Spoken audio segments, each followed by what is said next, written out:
kick off our 3 days.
That's definitely a more exciting start than the one I had a second ago with music and everything and lights. Anyway, I'm Kimberly Schlegel-Whitman. I'm going to be the host of this stage for the next few days and introduce you all to some speakers and go over some housekeeping things with you. And I'm going to do that before I introduce our first speaker today. But I'm thrilled that you all are here to join us.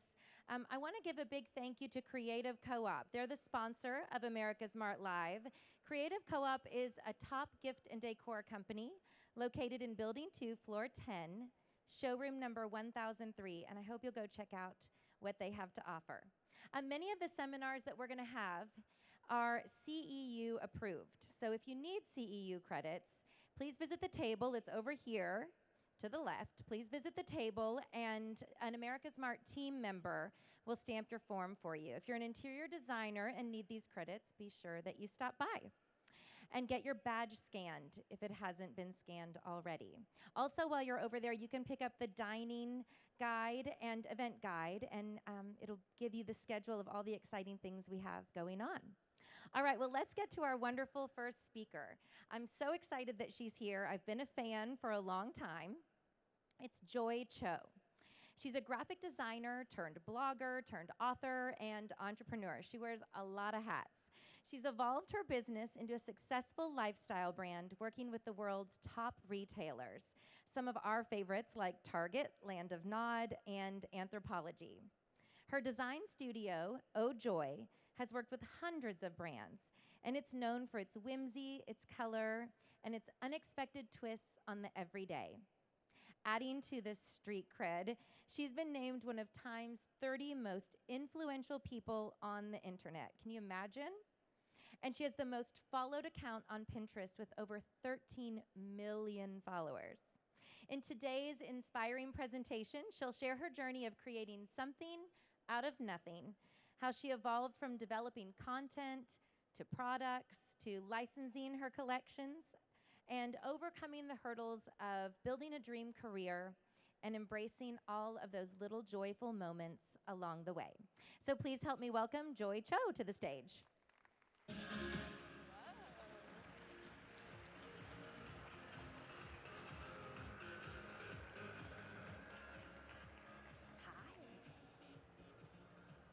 Hi, everyone. Can you hear me? Hi. So nice to see all of you and be in this amazing stage. This is very cool. Well, thank you so much for having me. Welcome. Today, I'm going to give you a little bit of the history of Oh Joy, talk you through my journey, and let's get started. Okay, so for those of you who are not familiar with Oh Joy, I'm a graphic designer, a blogger, an author, a product designer, a business consultant, and a mother to 2 small children. Oh Joy was launched in 2005. We are now a design studio, a blog, a line of products, a lifestyle brand that includes food, fashion, and home decor. Oh Joy is known for color, pattern, whimsy, sweet and unexpected details, and twists on the everyday. So this is where we are today. Social media is one of those things that we have now put into our lives we're very used to, but I'm going to also take you back to where it all began, Today, we roughly have about 13.3 million overall unique followers. And I was named one of the most influential people on the internet in 2015 and 2016, which is so crazy because my parents and my in-laws never knew what I did. Like, they still don't really know, but until I was able to show them a cover of Time magazine, then they were like, okay, we sort of now get it, but at least we kind of get it. I'm going to take you back to the early days because I think that nowadays with social media, when you follow people on Instagram, when you follow people and you just see all this amazing stuff, it seems like things happened overnight. It seems like things just land on people's lap, and for me, that is not at all the case, which you will see today when I show you a little about my past. But we're going to take it all the way back a little bit to my earlier childhood to show you how I started learning about hustling and how things don't just come to you and how you have to go after what you want. So when I was 13, my mom started taking up calligraphy. And calligraphy, especially back then, it's a little cooler now, but especially back then, it was a hobby that was roughly for women who are a little bit older in their 50s and 60s. And it was something that it was considered that you would do as a pastime. Like, younger people were not doing calligraphy. She took me there, she brought me as a 13-year-old, and I wanted to learn how to do it. So I sat there in a room with other women. I was much younger than them, and they were like, what is this kid doing here? But I took classes every weekend for months and months and months, and I learned how to do calligraphy. Once I had gotten to a certain point, I said, you know what, I'm gonna start a business. I am going to go out there and start Calligraphy by Joy. And so I made business cards. Remember, there was no social media back then. There was no email. There was no internet. And so I made business cards. I wrote out Calligraphy by Joy. I put my phone number on the card, and I put them in the mailboxes around my neighborhood. And I was so excited to start getting work. And then I just sat there and I waited. I waited for people to call me. We want to hire you. You're so good. We want you to address our envelopes. And I sat there and waited during summer break of 6th or 7th grade. Nothing. Nobody called me. And I said, I guess it doesn't really work like that. And so I didn't really have a solution because I didn't know how to market myself at the age of 13. But we fast forward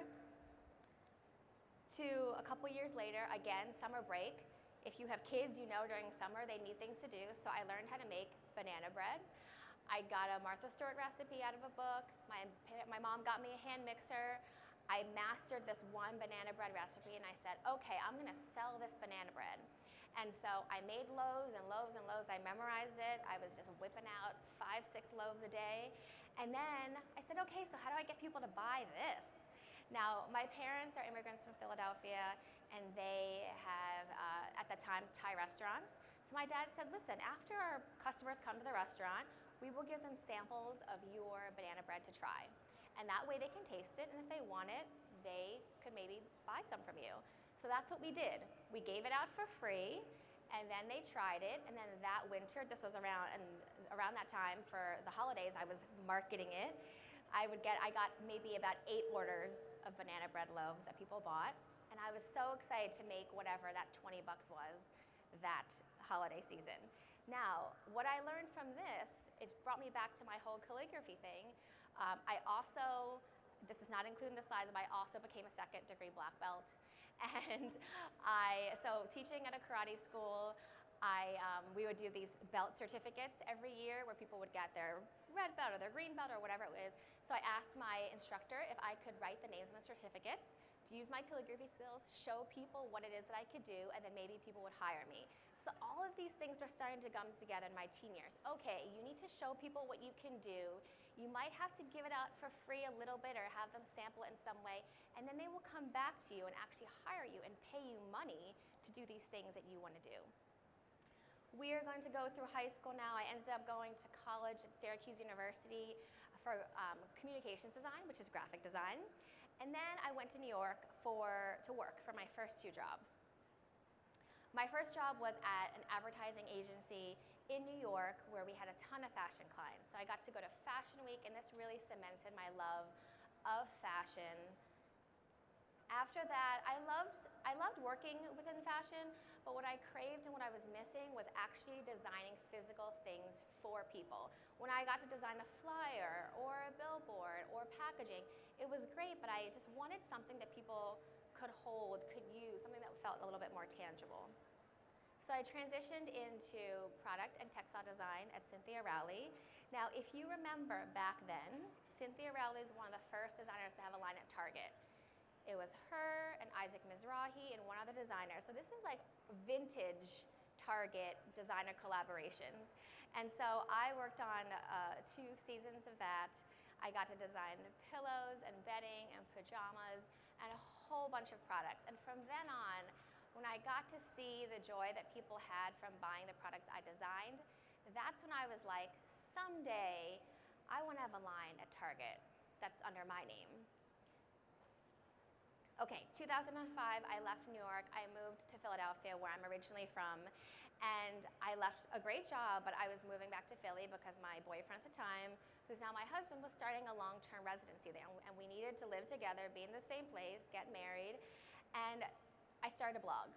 Now, I didn't know what a blog was back then. I really was like, okay, is this like Doogie Howser kind of thing? Like, I'm on my online journal, I'm just gonna write what I did today and people might read it.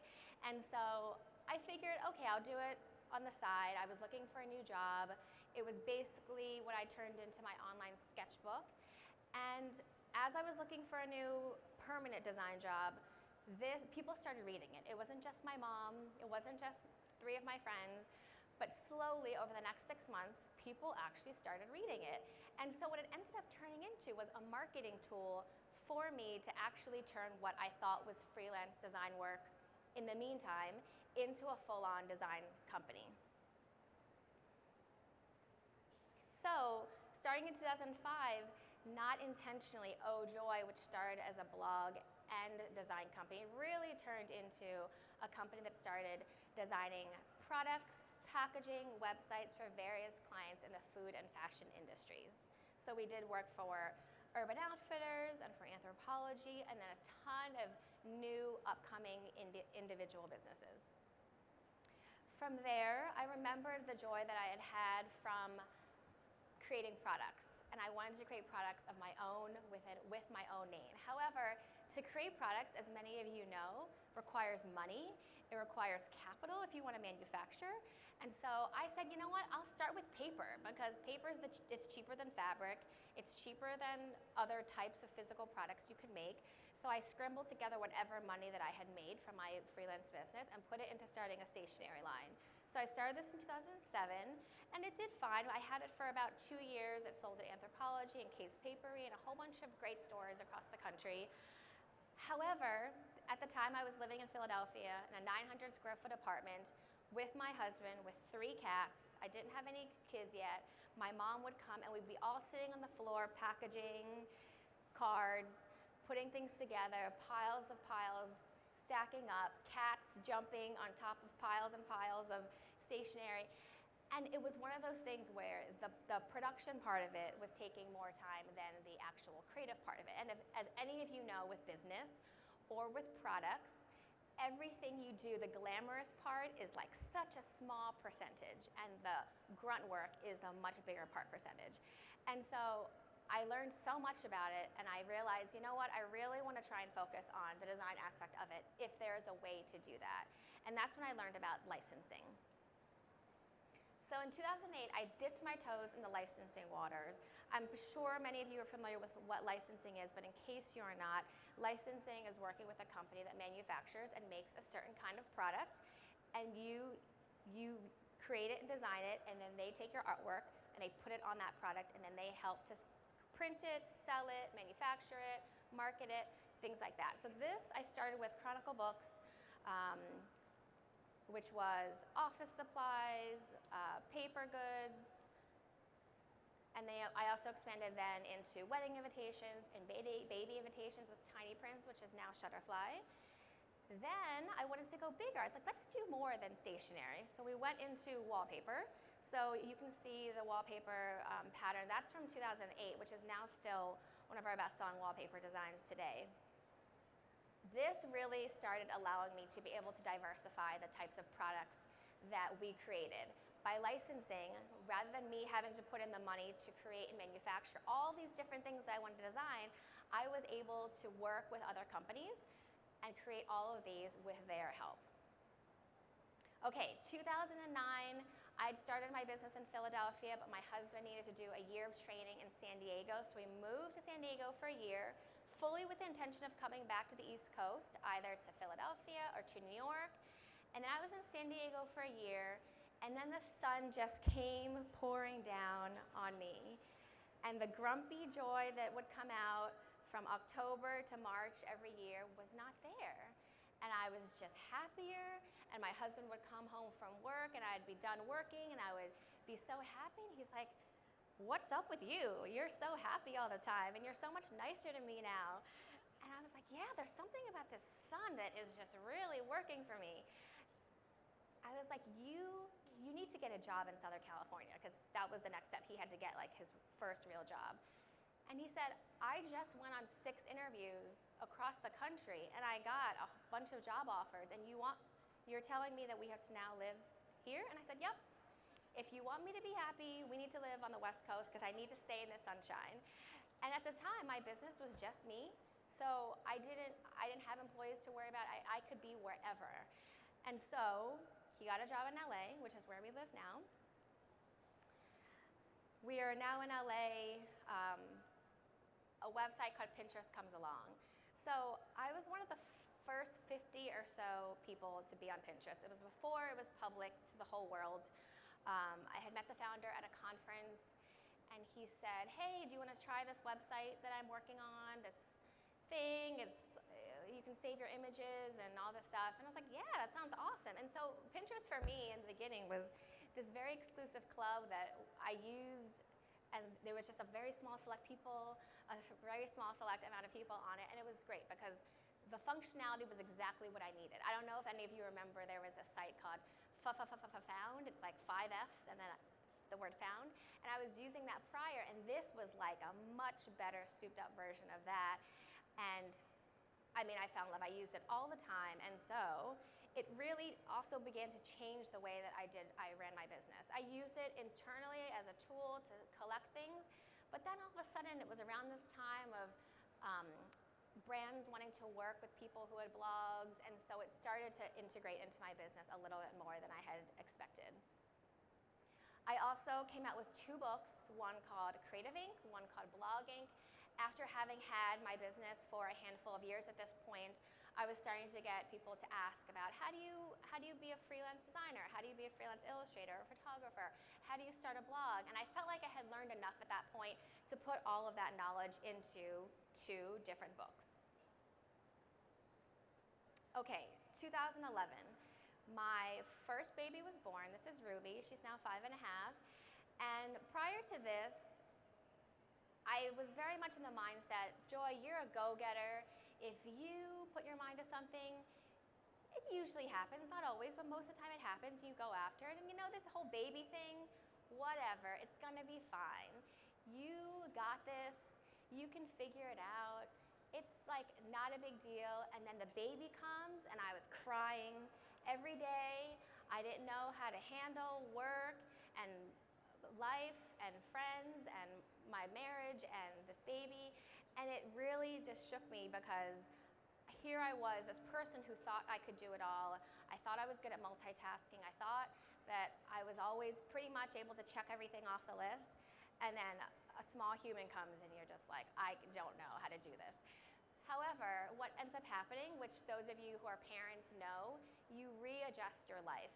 It's not the same version of the life that you had before. It's a newer, more amazing, slightly more tiring version of your previous life. And so that's what I did. I reprioritized. I understood how my business needed to change a little bit. And again, at this point, I didn't have any employees. It was mostly just me. But I did focus on changing my business so that it would be focused on Joy projects and Joy design projects instead of client projects. I was at the point where I was able to focus solely on my personal brand, and I didn't necessarily have to do a lot of design for other brands. Also at the time, now 2012, my blog at this point was about 7 years old. I had sort of developed this contributor structure where I had a handful of freelancers who were working for me, developing content. We were posting 3 times a day. They were each doing different columns. And And because I had just become a mother and I wanted to talk about that a little bit more personally, it felt weird to me to one day say, hey, what's this whole thing called sleep training? And then the next day, someone else is talking about outfits, and it just felt very disjointed that I decided to do what I call taking my blog back. And it just went back to me being the sole writer of it. It didn't mean that I didn't need help. I still had people taking photos. I still had people helping me with videos. But it just meant that the voice of the site was back to me again in first person. And everyone who was working for me at the time, they understood. They got it. And they all moved on to doing their own blogs or their own businesses. And it was a really great way for them to sort of like make their start into that world. In 2013, this is when I feel like we took OJoy to the next level. I was ready to get an office because at that time my first daughter was then 1.5, and while she knew I was working when the door was closed, every so often I'd be sitting in my office working and then like a hand would come under the door, or like a flower, which is even worse when there's a flower under the door that comes with a tiny hand, because you just can't concentrate. You want to see that face that's trying to give you that flower. So I decided, okay, let's go and find an office that I can actually work during normal work times, and then I can come home and give my full attention to my child. So we got an office. I got my first employee, which was part-time to begin with. I was completely freaked out by the idea of having to pay somebody a salary and be responsible for someone else's well-being. So I started the first person part-time. We also started a YouTube channel because I was completely terrified of video and having to talk on camera. But I'm also one of those people that knows that if you don't challenge yourself and if you don't try new things, then you can't grow. So I just said, okay, if I start this YouTube channel, I'm gonna have to put some stuff on it. Part of the impetus for doing all of that, getting an employee, getting an office, starting a YouTube channel, was because I had just signed my first contract with Target, which then came out in 2014. I knew that I could not do it all by myself. I knew I could not design 200 products by myself or manage everything that was about to happen. And so really that was the impetus and the ability for me to feel like, okay, you can take this risk and you can put that into the employees, the office, because you have something coming up that should really hopefully help you grow. So in 2014, we launched our first collection with Target, which was a line of party and entertaining accessories. There were 4 collections that year: spring, summer, fall, winter. After that, we also had come up with a line with the Land of Nod for kids' bedding. And because I was a new-ish mother, for me, the idea of designing products for children made sense, because I just thought, well, what I want to have in my nursery, what would I want to have in my kids' rooms? And so we really started to expand into that. Okay, 2014, second baby comes along. By this point, not that I think I've mastered motherhood by any means, but I feel like I kind of got the hang of it within the context of my life. And so again, I get overly confident, and I think that a second kid is gonna be no big deal, and that it's just the same as the first kid, but it's not. It just isn't, and I did the same thing with my second baby comes, and I cried every day for the first month because I was so overwhelmed. At this point, I had 3 employees, I had an office, I was in the middle of our 3rd book, and she decided to come a month early and throw off my whole plan. And again, I adjusted. It probably took a good year. I feel like with each child, it takes me a good year to adjust to my new life and figure out what makes sense for our family and how we all work together to keep everything running and do the best that we can. But you figure it out and you make it work and you adjust your priorities. In 2005, our 3rd book came out. This was our first sort of coffee table book where there was photos and there was styling involved and there was projects being made. So it was a much different thing than I was used to from the first 2 books. The first 2 books I could sit at my computer and just write and write and write, edit and write and write and write. This involved so many people. This was the first time that it was me plus my team creating this thing together. So it was really another baby of mine that had come along that was a combination of me plus my entire team's work. We are expanding into more baby products and more collaborations. We did a collaboration with Freshly Picked moccasins. We did one with Solly baby wraps. And for me, it was a great way to work with both smaller independent brands and larger brands like Target to be able to do a diverse range of products that I really wanted to grow into. In 2015, we came out with our first line of Band-Aids with Johnson & Johnson. Now, to design Band-Aids is kind of one of the most random yet most fun things to design because it's the smallest thing we've ever created and put a pattern on. But the joy that I see that it brings to people is really amazing because you would think there's like this weird balance of when you get a cut, then you're thinking of me and putting it on your finger. But the moms who get the Band-Aids are happy because they don't have to put a Dora the Explorer Band-Aid on their hand. The kids like it because they're colorful, and it's a fun alternative to something that's very everyday that everybody has, and you keep them in your purse and your baby bag and your car. So this has been really fun, and it's continued every year. We will continue again next year for our 4th collection of Band-Aids. 2016, which is last year, we expanded our Target collections into home decor, baby nursery items, and baby apparel. And so you can see a sampling here. 2017, which is this past year, we then continue, we still have home decor, we still have baby, but we then expanded into pet items as well as furniture. So in general, one part of Ojoy that I have not talked about yet is editorial brand partnerships. I think this is something that people are very curious about if you aren't necessarily doing this, but you follow people and you see how bloggers and influencers work with brands. And so that is part of the Ojoy business too, is that as somebody who creates content, a brand will come to us or we will pitch to a brand. Now there is a lot of pitching involved, which I will talk about in a minute, to create content together. So it's a way for the brand to get something unique made, whether it's a photo or whether it's a video, and for us to be able to get paid actually to do that. And I think that's a really interesting thing about this world is that back in 2005 when I started, nobody was getting paid to create a blog post. Everybody was just doing it for fun and for free. And as people grew, as people started actually having a legitimate business from it, you realize, well, it's actually a ton of work and you can't do it for free. And luckily at the same time, brands started seeing that and coming together to be able to create new content as partners.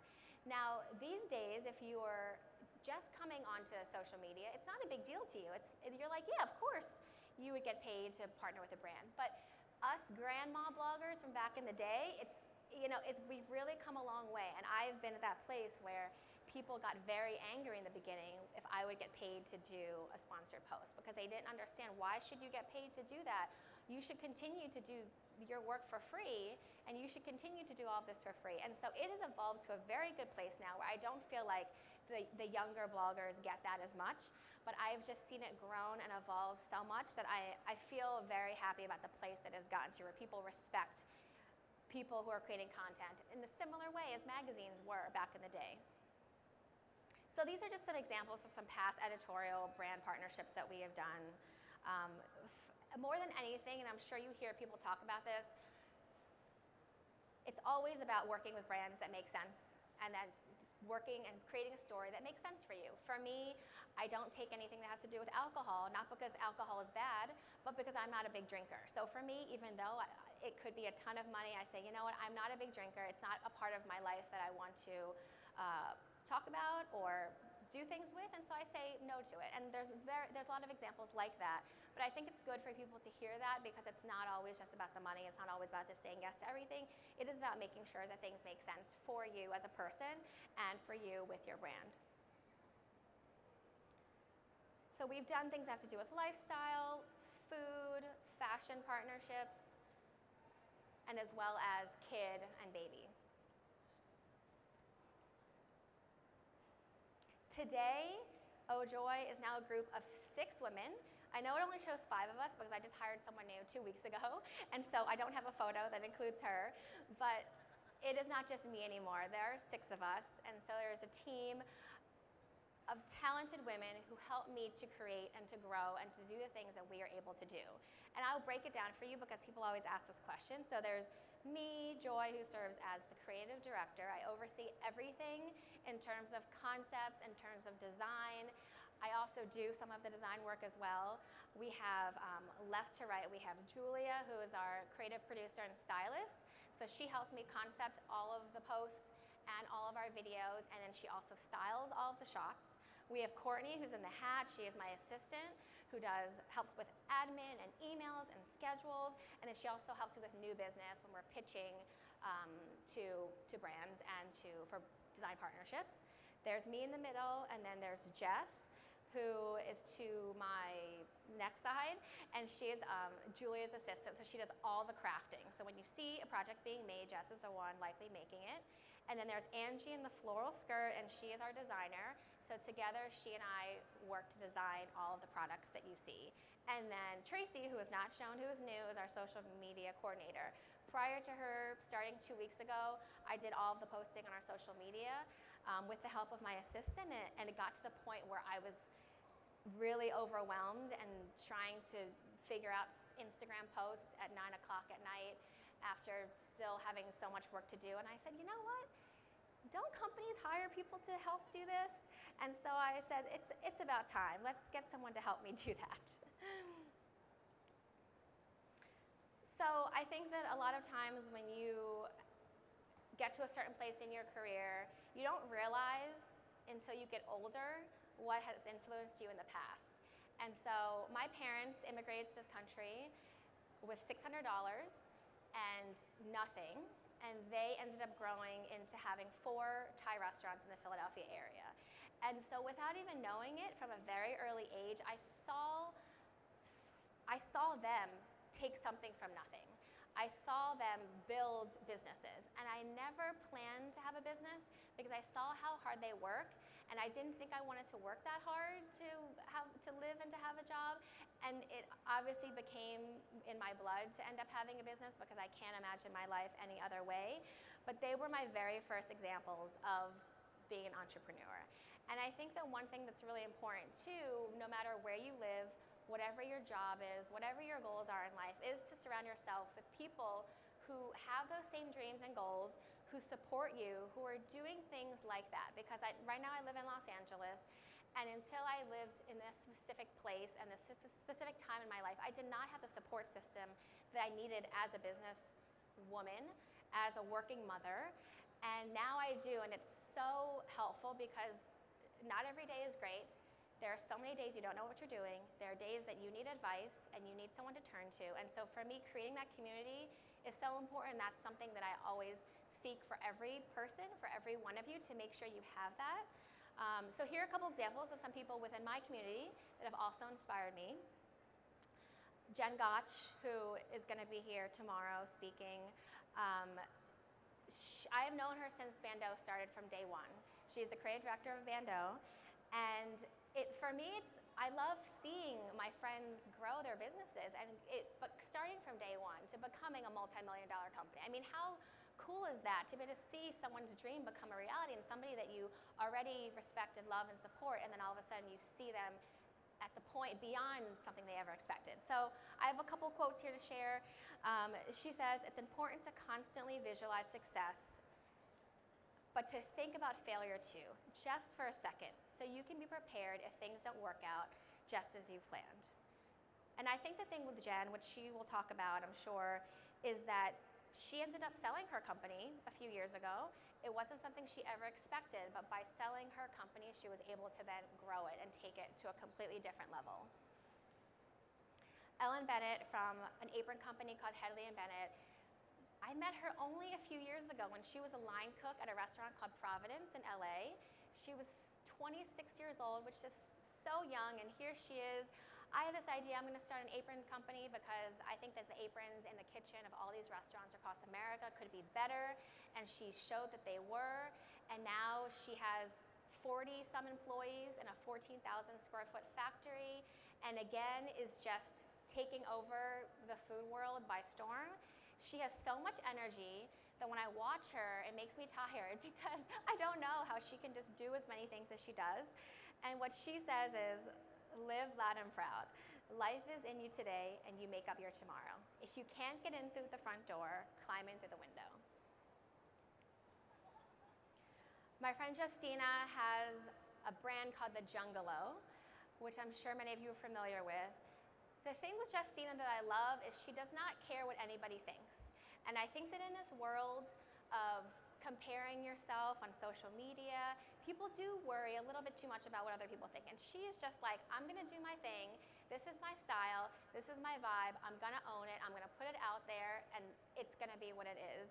And she has created a style and a brand and a term that now people use. People use the word Jungalow as an adjective, and it's something that she came up with, which is amazing. And so what she says is, don't be a DICK, it's good karma. Plus, you never know who anyone will be 10 years from now. 10 years ago, I had an amazing intern, and now she's the community manager at Pinterest. Get it?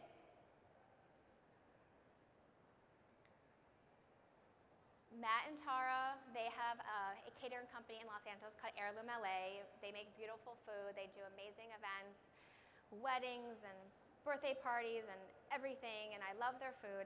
And the thing about them is that they are so kind and so giving. They use the fact that they have an industrial kitchen, they know about food to bring the big brothers and sisters of America to their kitchens. They will bring 4th and 5th graders from lower income neighborhoods to teach them cooking. And so for them, it's really about, yes, I have success, but at the same time, what can we do to give back? What can we do to help other people with what we have? So Tara says, once you get to that sweet spot where things feel manageable, you gotta realize you caught a lot of lucky breaks to get there, and then you need to turn around and give some back. Otherwise, what's the point? Okay, and finally, this is my husband, Bob Cho. My husband is a pediatric spine surgeon for a charity hospital called Shriners Hospital for Children, which you may have heard of because there's 22 across the country. He does spine surgery for children whose parents don't have insurance. And so these are kids who have genetic diseases, spina bifida, spinal deformities, scoliosis, and otherwise without this treatment, they would not be able to have this. And so, and the work that he does is completely different than what I do. He is actually straightening a spine, and here I am putting pretty pictures on the internet. And so at the end of the day, what we always discuss, and we try to make sure our children know too, is what could we have done better? Which sounds crazy to me that he would even think about that in his own job. But I think that no matter what we do, it is always about improving. It is always about growing. It is always about how could we have done a better job today as a parent, as a friend, as a person, as a business person, as a boss, because otherwise we can't grow if we don't try to continually grow ourselves. Okay, so a couple quick recaps from what I spoke about that I would like you to take home with you. Number one, opportunities don't come to those who sit around and wait. One thing that I didn't really get into that I will mention right now is that I think what people don't realize about a lot of things that I have done and that my company has done is that I have actually gone after a majority of those and pitched. So for Target did not just come to me and knock on my door and say, hey, can we give you a collection? They didn't. I wish that would have happened, but it didn't happen like that for me. I pitched to a vice president. I had some very small window of time that I had to drive to a hotel in LA, and I had very short notice, and I put together a deck, and I raced over in super crazy traffic, and I gave my spiel in 10 minutes, and then I started breathing again. And so these things, and the same thing goes for, there are a bunch of things that I'm working on for next year for new products that I'm in the middle of. After this talk, I'm gonna go and send an email to somebody and pitch something, because those people, number one, don't know that you're interested. They might not even know who you are, but for you to go after and tell them who you are, tell them why you think you should work together, that's one more step and one step closer to getting that deal or that project or that job that you wouldn't have otherwise had if you didn't even try. Number two, figure out what you want to do. And I think, everybody here is at a different place in their life and their career, but for me, regardless, if you are searching, if you are seeking, if you are trying to find something new, the most important thing is to think about what you're talented at, think about what you're good at, and then what are parts of those that you feel like you could take into a job or a career or a business. Researching ways to get there, because to me, research is the most important thing. There are so many things, like when I started a stationery line, for example, I had no idea how to start a stationery line. It seems easy, you just design stuff and you print it, but you can't really print it on your computer at home. You have to go find a printer, and then if you want to do gold foil, you have to find someone who does gold foil. And so really research is the thing. I think that people think there are easy answers. You could go email somebody who already has a stationery line and ask them all their secrets, and that doesn't usually work. And so it's really about going out there, researching everything. I will go to magazines and go to printed pieces and look on the back and in the spine. Sometimes you will see companies who print things in graphic design magazines. A lot of times people will say who publishes things. So it's really about getting resourceful when you're trying to find out information that will help get you to where you want to go. Knock on every virtual door, and that's what I mentioned about going after it and going after and pitching, because these days people don't really go to doors and knock on it, but the same thing holds true. There are ways to get in touch with people. I will find out contacts through direct messages on Instagram and find out who's the best contact for whatever department. They will send it to me, and then I will do an official email to whoever I need to contact. Number 5, do something that scares you, because it is so easy to do the same thing all the time. I've been blogging for 12 years now, which is so crazy that I'm even still doing this job. But for me, I find that I always have to keep mixing it up. Otherwise, it's gonna get boring for me. It's gonna get boring for the people who follow. And so sometimes I will sign on to doing something that I'm not really 100% sure that I know how to do, but if I say yes to it, I will figure it out. Right now I'm in the middle of talking about doing some TV shows, and I'm just thinking, oh my gosh, I don't even know how to be on TV or how to do that. But if I sign up for it and I say yes, then I'm gonna have to do it, and I'm gonna have to figure it out, and it really scares me, but at the same time, I will not be able to learn and grow from that unless I say yes to it. And finally, you be you, which is the most important thing, especially today, as I've mentioned, with the internet and being able to see so many things on social media and comparing yourself to other people and saying, this person looks like this, or this person dresses like this, or this person's house looks like this. It all doesn't matter, because you know none of it is 100% the full story. You know it's just a small select batch of what people want to show. What I see so many times with new businesses and young entrepreneurs is they say, hey, this person found success by doing this type of DIY, or they had this style, or they express themselves in this way. So I'm gonna go and just follow that formula. I'm gonna do that, and then that's how I'm gonna get success too. And it doesn't work like that. As much as it seems like it might, it won't. You have to do your thing. You have to figure out what your signature style is, and then go out and express yourself in that style, and people will appreciate you for you being yourself in your voice and in your style. And finally, I will end today with this quote from Thomas Jefferson: if you want something you've never had, you have to do something you've never done. Thank you.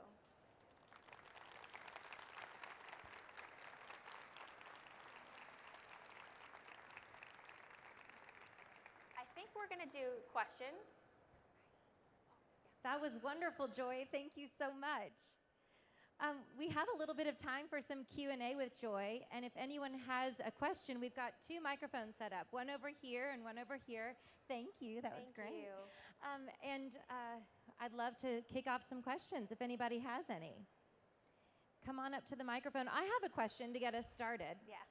I want to know what you do with all your stuff. Like, how do you keep it organized? It's such an issue for so many of us, whether we're buying for a store or trying to organize collections at home.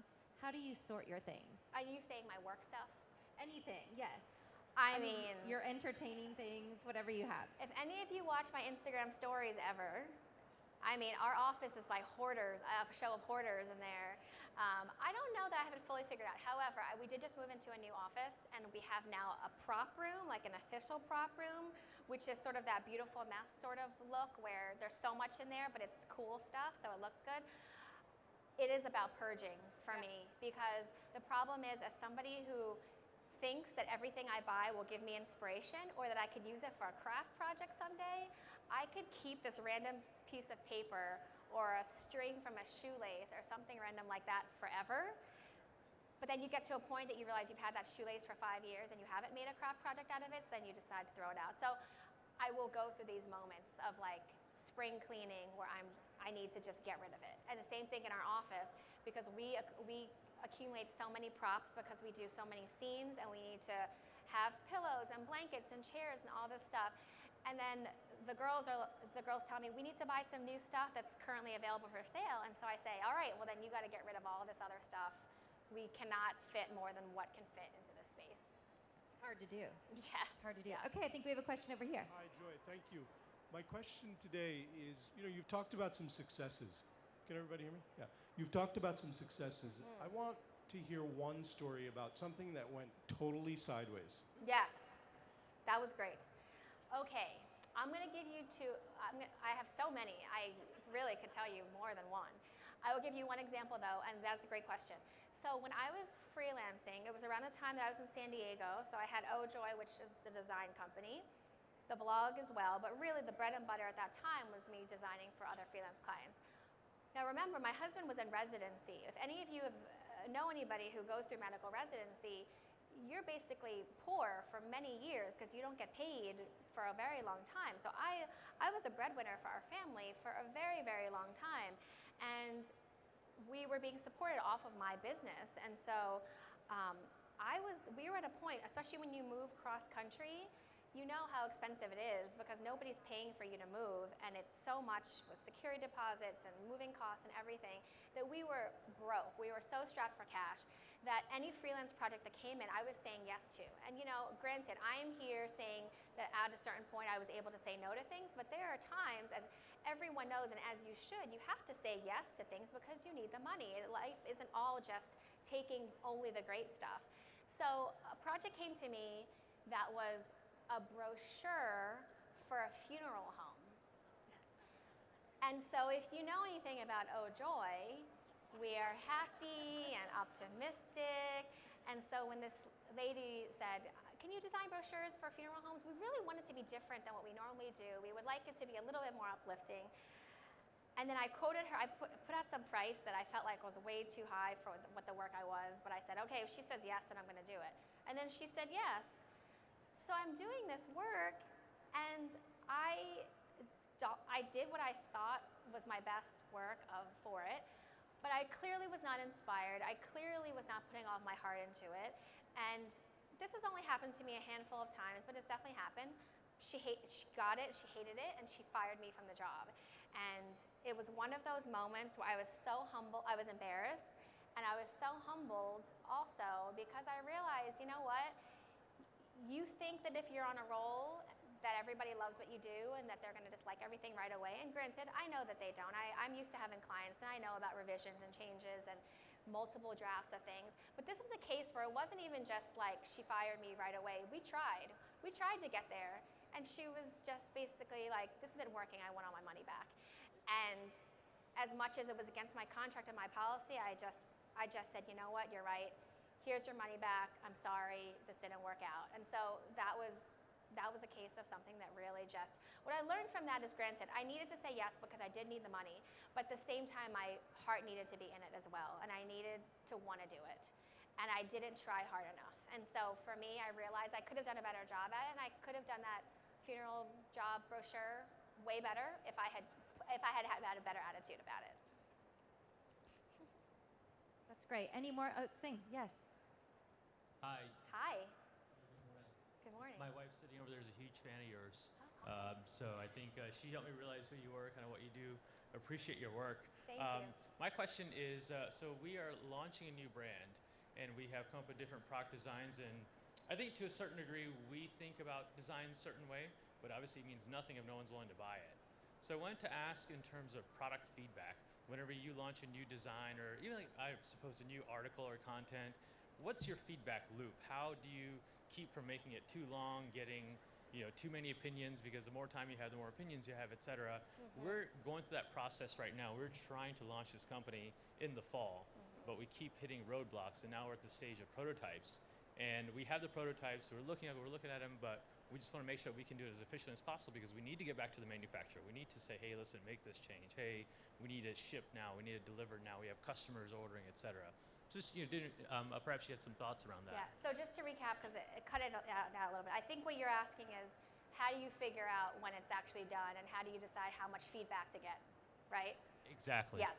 Now this is the thing, there can be too many cooks in the kitchen. I have 5 employees, which isn't even that much, but I find that there are certain phases where I do not ask everybody their opinion. There are some things where we have group brainstorms when we're coming up with ideas and we're kind of in the beginning phases, but let's just say me and my designer have designed a product and we are working through phases of that before we show it to the company that's going to produce it. I don't show everybody from the first point because that's my job as the creative director. I'm overseeing stuff, so I'm the one who ultimately makes the decisions. I will get to a point where maybe we have 3 or 4 things that the brand or the company that's making it loves, and they're all equal. And so really for me, it's just what would you buy? But I think that what it comes down to is who are the important decision makers within the company, and ideally that's just at max 2 people. Because if you get more than 3 people, 4 people, 5 people in there, everyone's gonna have different opinions. If you survey your family, I see this a lot. People will send an email out to their family and their friends. We're working on a new website. We're working on a new design. What do you like? Oh man, if you ask your family and your friends, especially people out of the industry, you're gonna get so many different responses that it's actually not helpful. I would reach out, if you're gonna reach out outside of your company to anyone else, it's gotta be one specific person whose opinion you trust and value and who's gonna give you real, good, constructive feedback. I have one person in my life who's like that. She was my former boss at one of my jobs, and she will tell you the truth. She doesn't care if it hurts your feelings. And so if there's something I'm working on that I'm like, I don't think it's quite right, I will ask her, and then she will tear it apart. But I'm ready for that. And so I think it's really limiting it to the people that you think are ultimately the decision makers. Yeah, no, it's actually a good point because we asked, family and friends, and they all say, "Oh, great, you're gonna do great, you're gonna succeed," but that's not what I'm asking yeah, for. They're too nice because they obviously want to be supportive, and let them be supportive, but they don't need to be involved in decision making or design decisions. Thank you. Thank you. Any other questions? Oh, over here, great. First of all, I just have to tell you how much my daughter and I love you. Oh, thank you. And she's been over here like hitting me like the entire time you've been talking because you've been giving us so much truth and it's awesome. But I do want to ask you a quick little question. Did you bring your adorable girls by any chance? No, I didn't. I'm sorry. Okay, I had to ask that for Sammy. But no, the real question is, how do you constantly still find inspiration? Like, it's so tiring sometimes. I don't know how you do it. It's exhausting. I mean, I want to tell you that I travel the world every week and that I get to go and see these amazing things, but I don't. My life is very busy, and both my husband and my job are very time consuming. We have 2 small children, so I don't get to travel the world as much as I would like to. But for me, it is about getting away from my computer and away from, I'm going to pretend like this is my phone, because I am glued to these things all day long. I sit in front of a computer all day long. I don't get to do the fun parts of what you might see in my office, like photo shoots and styling. Like, I don't get to be the one who's actively doing that all day long. So really, it's getting out from it. I do things like I will take my team to what we call Joy team trips. We will go to learn how to do floral arranging, or we'll go to a puppeteer show, or we'll go on a glass slide that's 70 stories high in the middle of downtown LA. And so there are things like that I do, not only for myself, but for my whole team. So we just get out of the office from time to time. And really for me, it's doing things. It's doing things in LA that may seem every day, like going to the farmer's market, or going to a food fair, or going to the water park with my kids. But really, for me, that's when I think of things. It might not necessarily be directly related to that event, but getting my brain away from the screen, that does help. And for some reason, the shower, too. In the shower, I think of the best ideas. I don't know why. Any more questions? Oh, someone there. Oh, great. Come on down. So since you started blogging, there's a lot more blogs out there. If somebody was starting a blog today, what would you recommend, and what would you like to read from a new blogger? So starting a blog today is a very different story. Now, That blog book that I showed you that I wrote back in 2011, something like that, it's before Pinterest, it was before Instagram, it was before the other social media. So at that time, the blog was king. I mean, my readership on my blog back then was much higher than it is now. And the thing is, but everything else has grown. For me, social media has grown, that's where people are going. So for me, the question I would ask is, what story is it that you want to tell the world, and does it have to be on a blog? I'm not anti-blog by any means, because certainly I have one, and I think that it's still an appropriate place for long-form content. If you have stories, DIYs, recipes, whatever content you want to tell that needs multiple pictures, multiple words, and you want a place that it will live forever, that is what a blog is for. But if the types of stories you're telling, tell them in one photo, and they're mostly visual and or video related or something like that, I would reevaluate, could you just do that on Instagram and start a very beautiful Instagram feed of red sock pictures? Maybe you're just doing red sock pictures, something like that. I would evaluate if there's a certain medium or a certain social media platform that's better for that, is really the main thing. I wouldn't automatically assume that you have to start a blog. I don't think that everybody has to start a blog these days, and 5 years ago I would have told you to, but today I am not telling you to do that.